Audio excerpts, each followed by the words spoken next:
March 8, 1943, 25,000 feet above Wilhelmshaven, Germany.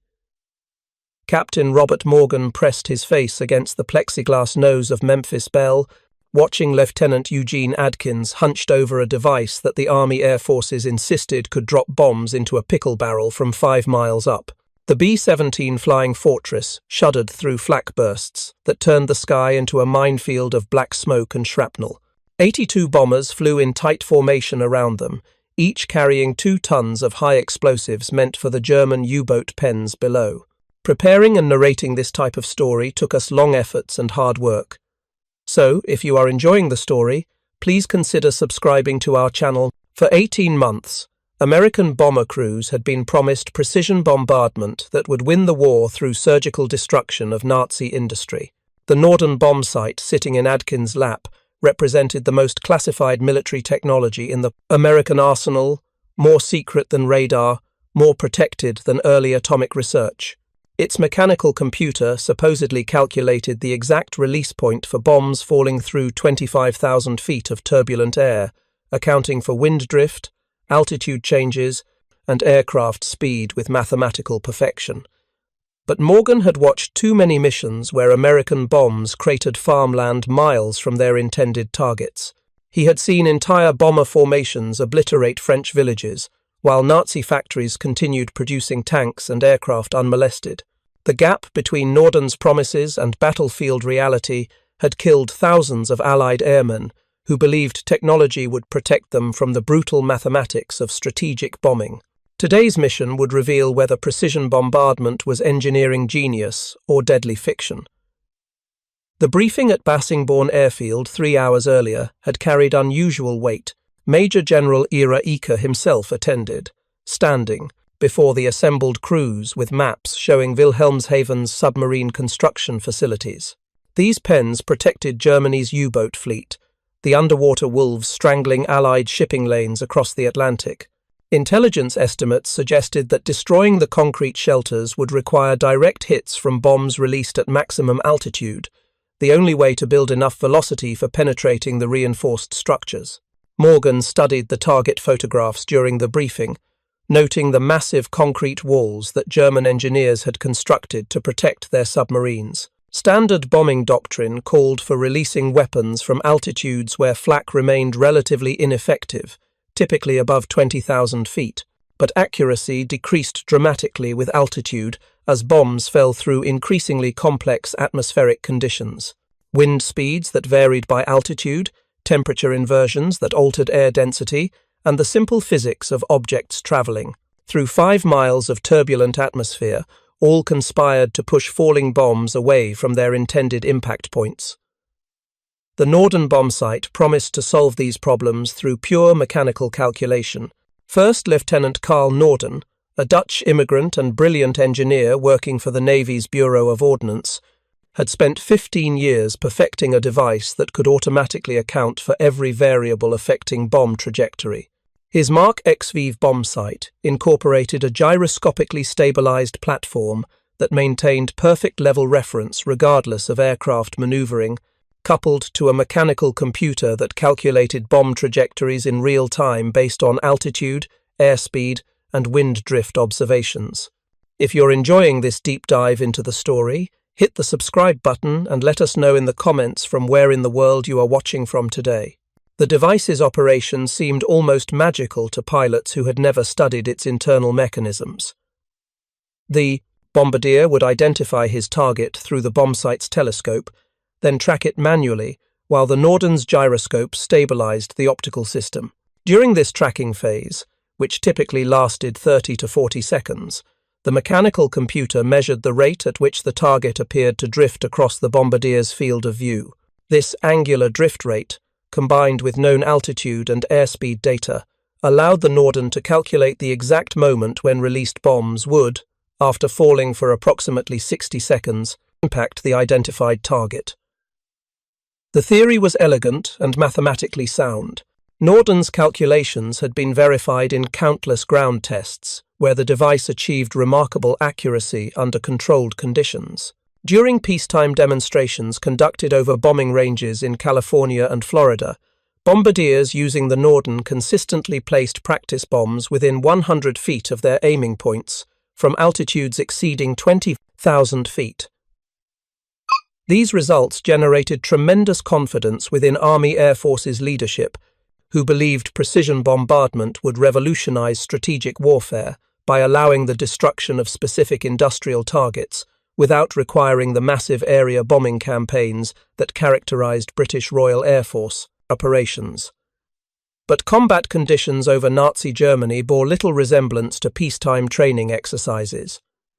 German flak batteries fired hundreds of shells per minute at American bomber formations, creating turbulence that threw aircraft violently off course during the critical bombing run, when bombardiers needed absolute stability for accurate Norden tracking. Luftwaffe fighters attacked relentlessly, forcing bomber pilots to maneuver defensively at precisely the moments when straight and level flight was essential for bombsight operation. Cloud cover obscured targets on more than 60% of missions, making visual bombing impossible regardless of the Norden's theoretical accuracy. Lieutenant Adkins understood these challenges intimately. He had flown 12 missions over occupied Europe, watching his carefully aimed bombs disappear into clouds or drift hundreds of yards off target due to unexpected wind shifts. The Norden bombsight gave him tools that bombardiers in previous wars could never have imagined, but it could not eliminate the fundamental uncertainties of dropping objects through 5 miles of chaotic atmosphere while enemy forces tried desperately to kill him. The flight to Wilhelmshaven took 2 hours, Memphis Belle holding formation position in the lead squadron while German radar tracked the bomber stream from the moment it crossed the Dutch coast. Morgan knew that Luftwaffe fighter controllers were scrambling interceptors from bases across northwestern Germany, positioning them to attack the American formation before it reached the target. He also knew that flak batteries surrounding Wilhelmshaven were among the heaviest in the Reich, capable of putting up a defensive barrage that had destroyed dozens of Allied aircraft during previous raids. At 0930 hours, the bomber formation turned onto its final approach heading, 270 degrees magnetic toward the U-boat pens that intelligence had identified as today's primary objective.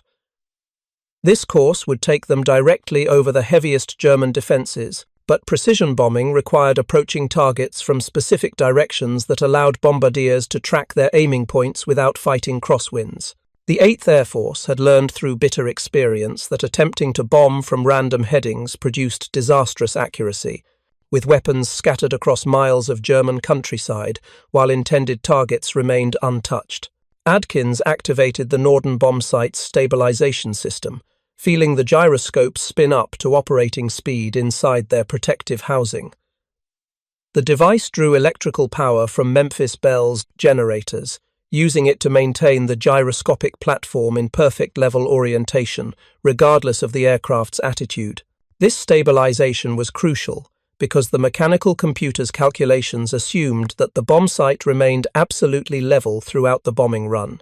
Any tilt in the gyroscope platform would introduce errors that multiplied across the bomb's 60-second fall time, potentially causing misses measured in hundreds of feet. Through his telescope, Adkins could see Wilhelmshaven facilities approaching at 180 miles per hour, the speed at which the B-17 cruised during bombing runs. The U-boat pens appeared as massive rectangular structures built directly against the waterfront, their concrete roofs designed to withstand anything short of direct hits from the heaviest bombs in the Allied arsenal. Intelligence photographs had shown that the pen's walls exceeded 15 feet in thickness, reinforced with steel and designed by German engineers who understood that submarines represented their most effective weapon against Allied naval supremacy. The first flak bursts erupted at 24,000 feet, black puffballs of exploding 88mm shells that filled the sky with steel fragments travelling at thousands of feet per second. Morgan held Memphis Belle steady despite the urge to manoeuvre away from the deadly barrage. The Norden required absolute stability during the final minute before bomb release. Any deviation from straight and level flight would render its calculations useless. This was the terrible bargain that precision bombardment demanded. Expose your aircraft to maximum enemy fire in exchange for increased probability of hitting the target. Adkins centered the U-boat pens in his telescopic sight, his right hand on the bombsight's tracking controls. The Norden's brilliance lay in its ability to measure how rapidly the target appeared to move across the bombardier's field of view, then use this drift rate to calculate the exact release point. As long as Adkins kept the crosshairs centered on his aiming point, the mechanical computer would automatically determine when falling bombs would intersect with the target's position. But the flak was intensifying with each second that Memphis Belle held its course. A burst exploded 50 feet to starboard, close enough that Morgan could hear shrapnel rattling against the aluminum fuselage. Another detonated directly ahead, forcing the B-17 through violent turbulence that momentarily threw Adkins off his target track. The Norden's gyroscopes absorbed most of the motion, but the bombardier still had to manually recenter his crosshairs, wasting precious seconds while German gunners refined their range calculations. 30 seconds to bomb release. Adkins could see individual buildings in the harbour complex now, the concrete U-boat shelters massive enough to be visible even from 25,000 feet. The Norden's mechanical computer was integrating his tracking data, comparing the target's angular drift rate against the aircraft's altitude and airspeed to determine the precise instant when released bombs would, after 60 seconds of freefall, strike exactly where his crosshairs indicated. 20 seconds. More flak bursts. Closer now. The German gunners had their timing perfect, detonating shells at exactly the altitude where the American formation was flying. Morgan watched a B-17 inches the adjacent squadron take a direct hit, its wing folding upward before the entire aircraft rolled inverted and began the long plunge toward the German countryside. 10 men aboard that bomber, 10 men who would never know whether their bombs hit anything worth dying for. 10 seconds. Adkins' crosshairs remained locked on the U-boat pens despite the turbulence, despite the flak, despite every instinct screaming at him to release the bombs and allow Morgan to maneuver away from the barrage. The Norden's precision demanded this discipline, this willingness to fly straight into enemy fire while trusting that mechanical gyroscopes and bronze gears would calculate the one perfect instant for weapons release. The Norden's automatic release mechanism triggered at exactly the calculated moment, electrical signals firing the bomb shackles that held 2,000 pounds of general-purpose bombs beneath Memphis Belle's wings and fuselage. Adkins felt the aircraft surge upward as the weight dropped away, freed from 25,000 feet above Nazi Germany to begin their 60-second journey toward the target below. Morgan immediately threw Memphis Belle into a banking turn, breaking away from the flak barrage that had been tracking their straight-line approach. Other bombers in the formation were doing the same, the disciplined formation dissolving into individual aircraft desperately maneuvering to avoid the German defensive fire.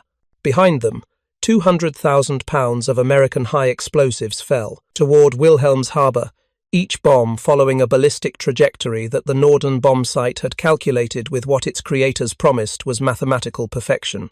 The bombs took 63 seconds to fall from release altitude to impact. During that minute, they travelled through atmospheric conditions that changed continuously with altitude, through wind layers that pushed them east and west, through temperature variations that altered their aerodynamic characteristics in ways no mechanical computer could perfectly predict.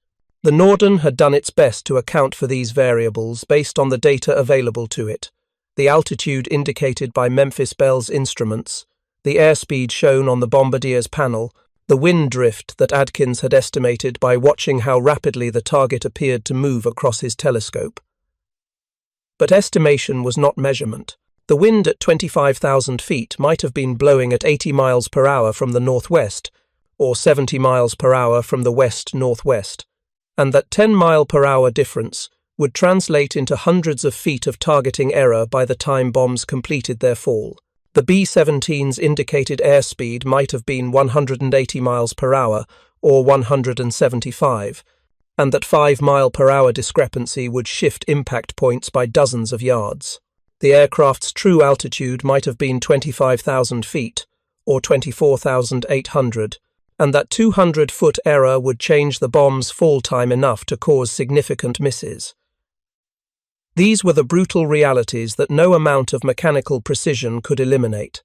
The Norden bombsight could calculate perfect trajectories based on the information provided to it, But in combat conditions over Nazi Germany, that information was inevitably incomplete, inevitably imperfect, inevitably contaminated by the chaos of aerial warfare conducted at the edge of human endurance.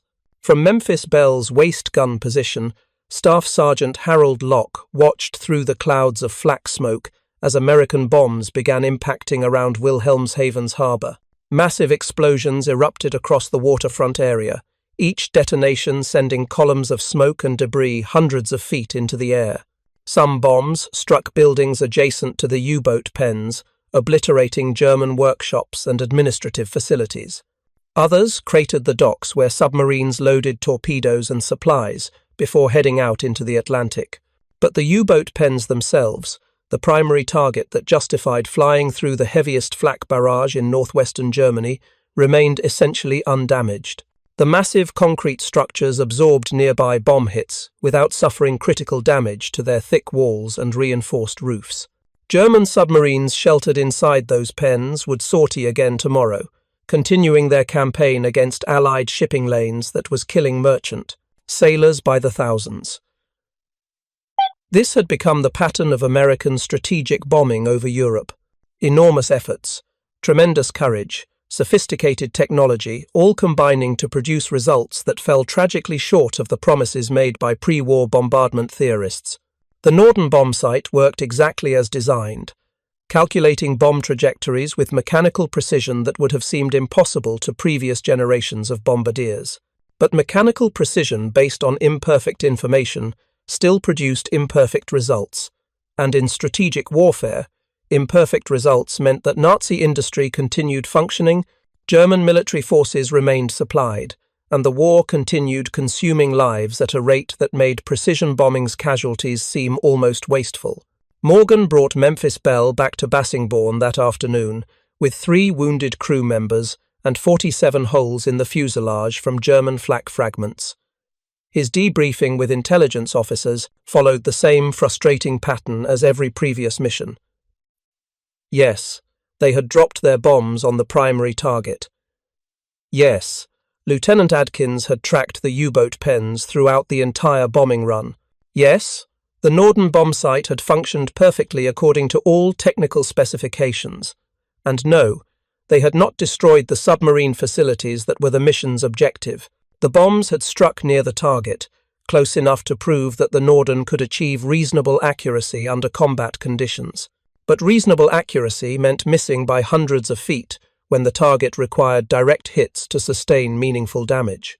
Strategic bombing demanded perfection, and the Norden bombsight, for all its mechanical sophistication, could not deliver perfection from 25,000 feet above an enemy that was trying desperately to kill the bombardiers attempting to aim at them.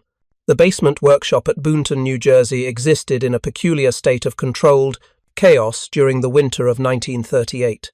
Carl Norden, 57 years old and perpetually dissatisfied with imperfection, hunched over a workbench covered with bronze gears, precision ball bearings, and optical components machined to tolerances measured in 10,000ths of an inch. His assistant, Theodore Barth, carefully assembled the gyroscopic stabilization unit that would form the heart of their 15th prototype bombsight, each component positioned with surgical precision inside a cast aluminum housing designed to survive the violent environment of combat aircraft. Norden had been perfecting his bombsight for nearly 2 decades, driven by an engineer's conviction that bombing accuracy was purely a mathematical problem, waiting for sufficiently sophisticated mechanical solution.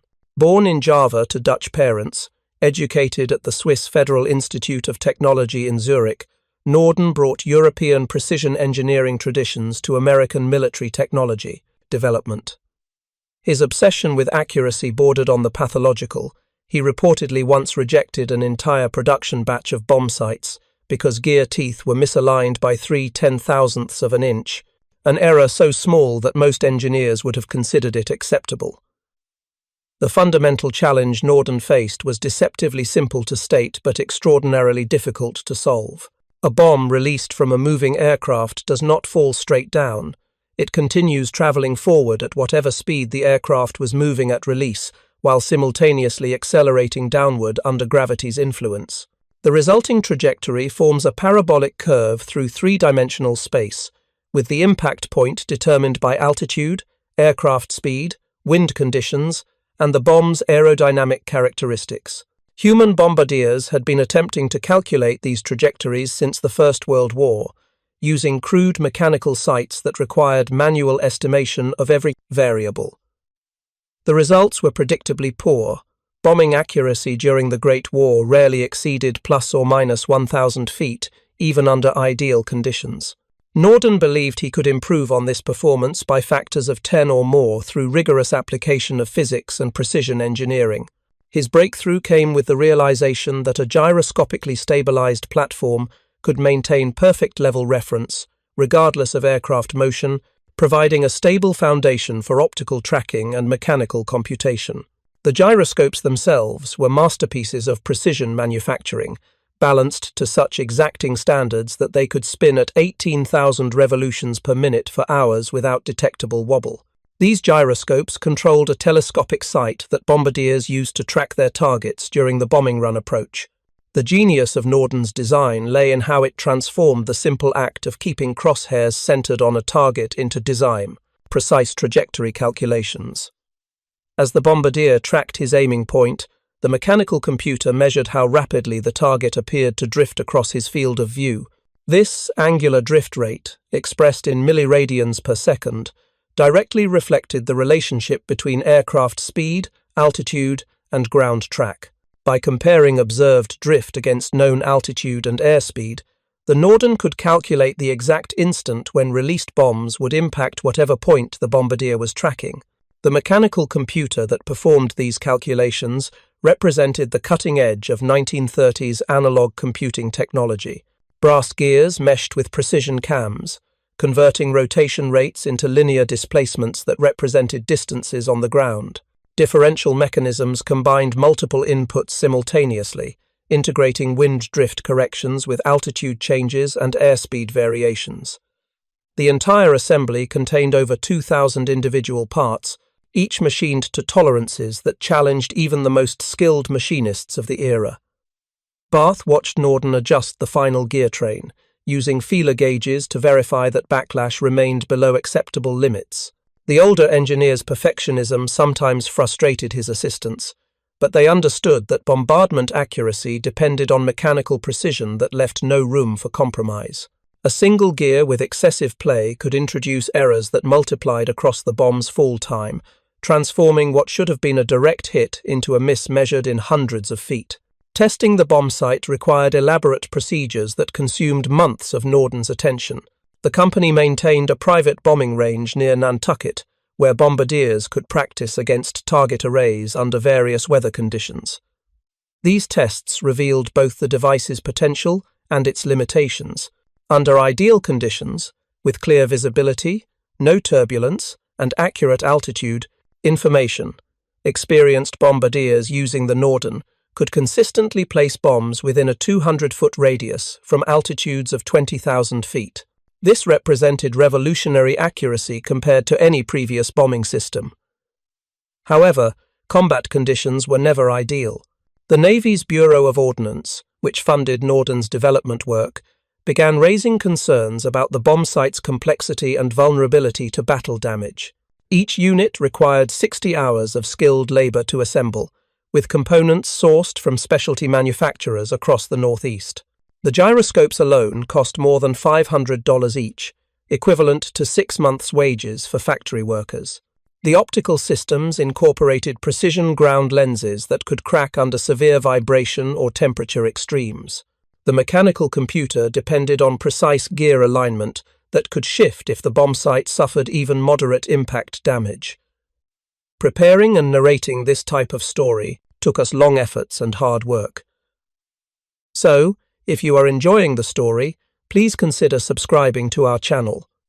These concerns intensified as war clouds gathered over Europe during 1939. Nazi Germany's conquest of Poland demonstrated the devastating effectiveness of combined air and ground operations, with German bombers supporting armoured advances that shattered Polish defences in weeks. Military analysts studying these campaigns understood that future warfare would demand accurate bombing capabilities, both for destroying enemy industry and for supporting ground forces in tactical situations.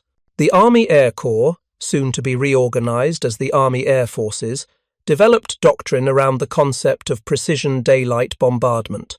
Unlike the British Royal Air Force, which had concluded that only nighttime area bombing offered acceptable loss rates against German defences, American planners believed that heavily armed bombers flying in tight formation could penetrate enemy airspace during daylight and destroy specific industrial targets with precision bombing. The Norden bombsight became central to this doctrine, the technological solution that would allow American bombers to hit factories, rail yards, and refineries while avoiding the indiscriminate destruction of civilian areas that characterized British nighttime raids. This doctrinal commitment created enormous pressure on Norden and his engineering team. The bombsight would need to function reliably under combat conditions that testing ranges could never fully replicate, subjected to enemy fire, operated by young bombardiers experiencing combat stress, maintained by mechanics working in primitive field conditions thousands of miles from American factories. Every design decision involved compromises between ideal performance and practical reliability, between theoretical accuracy and operational durability. Security concerns added another layer of complexity.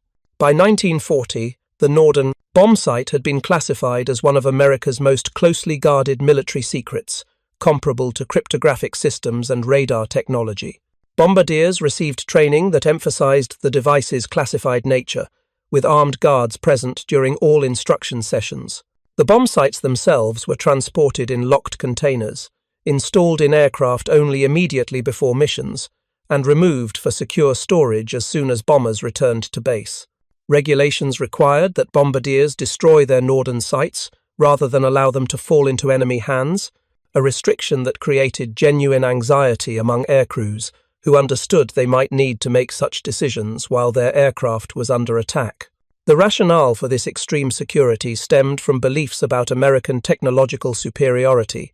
Military intelligence officers convinced themselves that the Norden represented such advanced engineering that enemy forces could not duplicate its capabilities without access to actual hardware.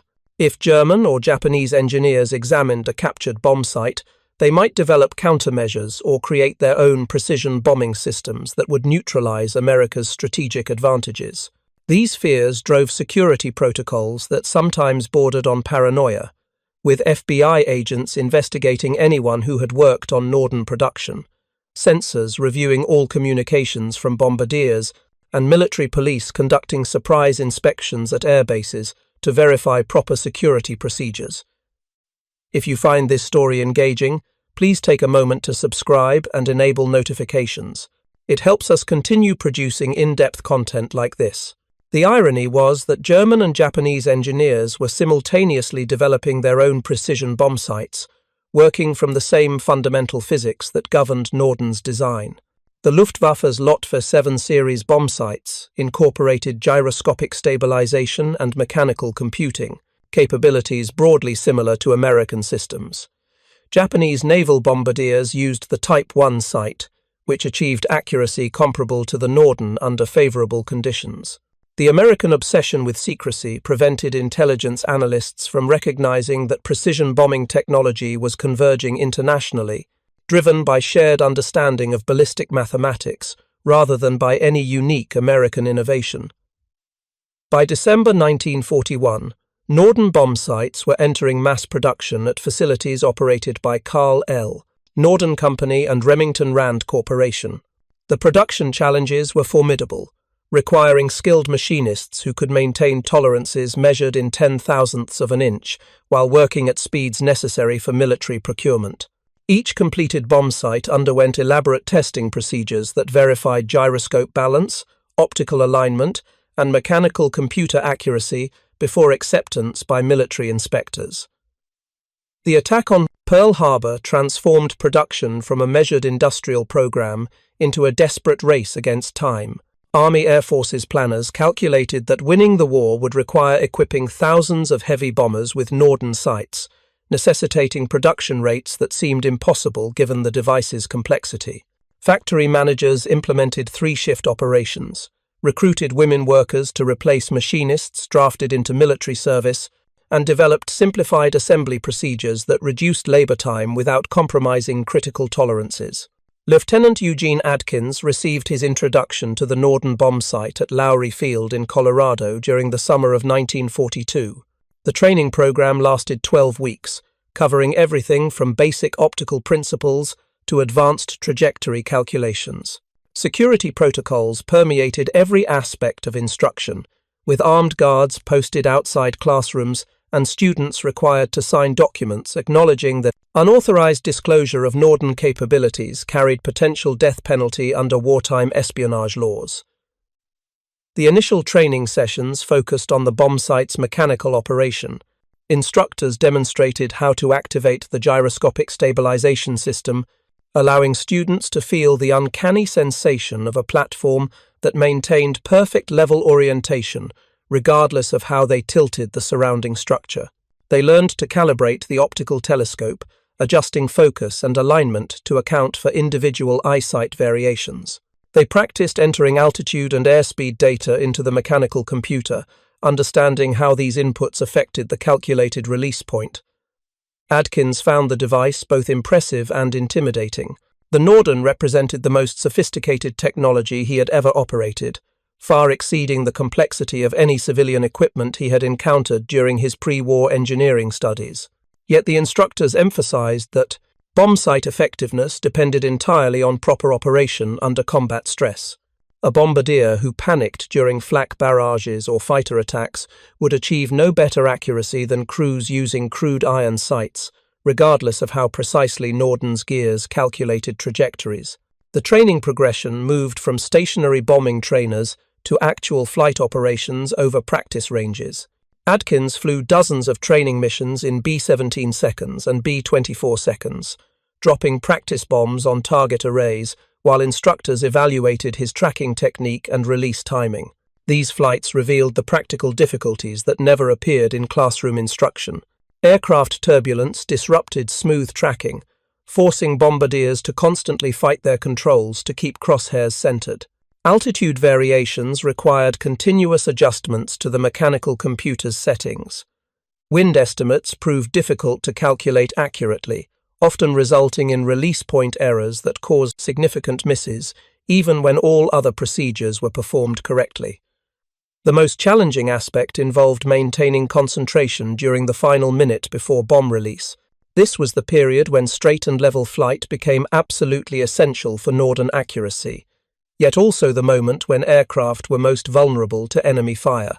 Training emphasized that bombardiers must ignore everything except their tracking task during this critical phase, trusting that pilots would hold course despite flak and fighters. The psychological discipline required for this focus under combat conditions often proved more difficult than mastering the bomb site's technical operation. By early 1943, when Adkins arrived in England to join the 8th Air Force, Norden-equipped bombers had been flying combat missions over Europe for several months. The results were decidedly mixed compared to pre-war predictions. Under favorable conditions, when visibility was unlimited, German defenses were light. Bomber formations achieved reasonable accuracy against large industrial targets. But such favorable conditions rarely occurred over Nazi Germany, where weather, enemy action, and operational pressures combined to degrade bombing effectiveness far below training range standards. Combat reports documented the gap between Norden's theoretical capabilities and battlefield realities. Missions flown against submarine pens required direct hits to penetrate reinforced concrete structures, yet circular error probable measurements showed that 50% of bombs dropped from high altitude landed more than 1,200 feet from their aiming points. Attacks on oil refineries produced widespread destruction of surrounding areas while leaving critical distillation equipment functional. Rail yard bombardment cratered tracks and destroyed rolling stock, but German repair crews typically restored service within days because bombs missed the more vital but smaller targets like signal towers and switching stations. These accuracy problems stemmed from multiple sources that Norden's engineering genius could not overcome. Weather conditions over northern Europe meant that targets remained obscured by clouds on more than half of scheduled missions, forcing bombers to attack through overcast using crude radar systems that provided only approximate target locations. German flak defenses created turbulence and psychological stress that degraded bombardier performance during critical tracking phases. The sheer difficulty of visually identifying specific buildings from 25,000 feet meant that many bombardiers were aiming at approximate rather than precise aiming points. Most fundamentally, the Norden's calculations depended on accurate input data that combat conditions made difficult to obtain. Indicated airspeed at high altitude differed significantly from true airspeed due to decreased air density, requiring corrections that bombardiers often performed incorrectly under stress. Altimeter readings were notoriously unreliable, affected by atmospheric pressure variations and instrument errors. Wind conditions changed continuously as bombs fell through different atmospheric layers, making accurate drift calculation nearly impossible without weather reconnaissance that operational constraints rarely permitted. The cumulative effect of these limitations was devastating to American strategic bombing effectiveness. The 8th Air Force was losing bombers and crews at unsustainable rates, while achieving results that called into question the entire precision bombardment doctrine. Nazi industrial production actually increased during 1943, despite thousands of tons of American bombs falling on German territory. The submarine campaign continued throttling Atlantic shipping despite repeated attacks on U-boat facilities. German fighter production accelerated even as American planners targeted aircraft factories. Senior commanders confronted an uncomfortable reality. The most sophisticated bombsight ever developed could not deliver the precision necessary for strategic bombardment to succeed, as pre-war theorists had promised. The Norden worked exactly as designed, but combat imposed constraints that no amount of mechanical precision could overcome. The question facing American military leadership was whether to continue pursuing daylight precision bombing, despite mounting casualties and questionable effectiveness, or to abandon the doctrine entirely and adopt British-style nighttime area bombardment that made no pretense of hitting specific targets. Captain Robert Morgan understood these strategic debates only peripherally as he prepared Memphis Belle for her 25th mission in May 1943. His focus remained on the tactical realities of keeping his crew alive, through missions that seemed designed to test the absolute limits of human courage. The Norden bombsight in Eugene, Adkins' position represented American technological optimism, a faith that engineering sophistication could overcome the chaos of warfare. But 24 previous missions had taught Morgan that survival depended less on sophisticated equipment than on luck, vigilance, and the collective skill of 10 men working together under conditions that pushed them beyond normal human endurance. The raid on Wilhelmshaven had been typical. Enormous effort producing modest results at terrible cost. The 8th Air Force lost 7 bombers that day, 70 men killed or captured for the destruction of some dockside facilities and a few warehouses. The U-boat pens remained operational. German submarines continued sortying into the Atlantic, and American bomber crews would return to Wilhelmshaven again and again throughout the coming months, hoping that eventually accumulated damage would achieve what precision bombing could not deliver in single strikes.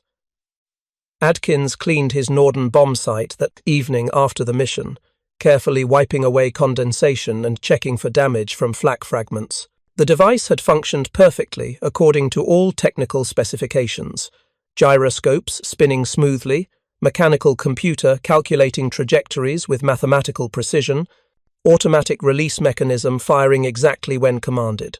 Yet the bombs had missed their primary target, not through any fault of the bombsight's design, but because combat conditions imposed constraints that no mechanical device could fully overcome.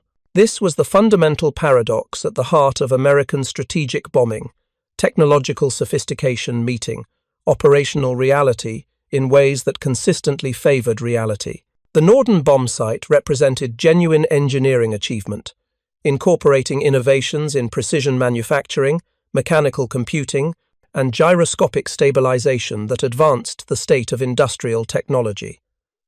But advancing technology and winning wars were not equivalent, and the bomber crews who flew through German flak fields paid the price for doctrinal commitments based on technological promises that combat conditions prevented from being fulfilled. The summer of 1943 brought intensified pressure on the 8th Air Force to demonstrate that daylight precision bombing could achieve strategic objectives.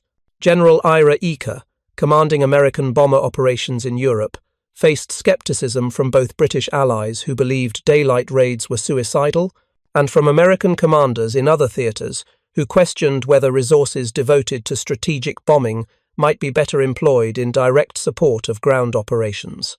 The raids against Schweinfurt and Regensburg in August provided brutal evidence of both the doctrine's potential and its costs.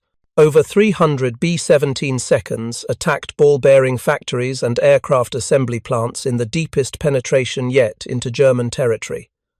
Norden-equipped bombardiers achieved some of their best accuracy of the war, placing bombs directly on target buildings and causing significant damage to German industrial capacity. But the 8th Air Force lost 60 bombers during these missions, 600 men killed or captured in a single day of operations. The loss rate approached 20%, a figure that would lead to complete force attrition within weeks if sustained. These catastrophic casualties forced fundamental reconsideration of American bombing doctrine. The Norden bombsight, regardless of its technical sophistication, could not protect bombers from German fighters and flak. Accuracy meant nothing if the aircraft carrying bombsights were being shot down before reaching their targets. The solution would eventually come through long-range fighter escorts that could protect bomber formations throughout their missions. But until such escorts became available, the 8th Air Force faced the grim prospect of continuing operations that were bleeding, forced dry despite achieving modest bombing accuracy. The Norden's limitations became even more apparent as the war progressed, and target requirements became more demanding. Destroying oil refineries required hitting specific distillation towers and cracking units, while avoiding storage tanks that would simply burn without reducing production capacity. Attacking V-weapon sites meant striking concrete bunkers that could survive near misses. Interdicting German transportation networks demanded cutting specific bridge spans and rail junctions rather than simply cratering random sections of track. These precision requirements exceeded what the Norden could reliably deliver from high altitude.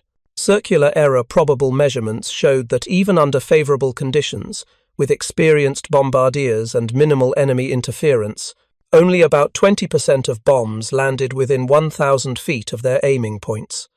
This meant that missions requiring direct hits needed to be repeated multiple times before achieving success, multiplying aircraft losses and crew casualties while allowing German defenders to strengthen their fortifications between attacks. By late 1943, some bomber groups were experimenting with formation bombing techniques that acknowledged the Norden's limitations. Rather than requiring each bombardier to aim independently, entire formations would drop their bombs when the lead bombardier released. This approach simplified the bombing problem by reducing the number of aircraft that needed perfect Norden tracking, but it also concentrated all bombs along a single trajectory. If the lead bombardier made even small errors in his calculations, every bomber in the formation would miss by similar amounts, potentially wasting hundreds of bombs on empty countryside, while the target remained undamaged. The psychological toll on bombardiers was severe. These young men, many barely out of high school, carried responsibility for missions that cost millions of dollars and risked dozens of lives. They understood that their accuracy directly affected whether the war would be won quickly or drag on for additional years of slaughter. The Norden bombsight was supposed to make their job scientifically precise, reducing the margin for human error through mechanical calculation. Instead, combat revealed that human judgment remained critically important. Bombardiers needed to estimate wind conditions accurately, identify correct targets amid smoke and confusion, maintain tracking discipline while flak exploded around them, and accept that even perfect execution might still result in misses due to factors beyond anyone's control. Lieutenant Adkins flew his 25th and final mission in June 1943, completing his combat tour without suffering serious wounds despite numerous close calls with German flak and fighters. His Norden bombsight had functioned reliably throughout every mission, calculating bomb trajectories. With mechanical precision, that would have seemed miraculous to bombardiers of previous generations. Yet his actual bombing results remained frustratingly inconsistent, some missions achieving excellent accuracy, while others saw bombs scatter across miles of German territory with no apparent pattern. The device itself was not at fault. Norden had created exactly what he promised, a mechanical computer capable of solving complex ballistic equations in real time.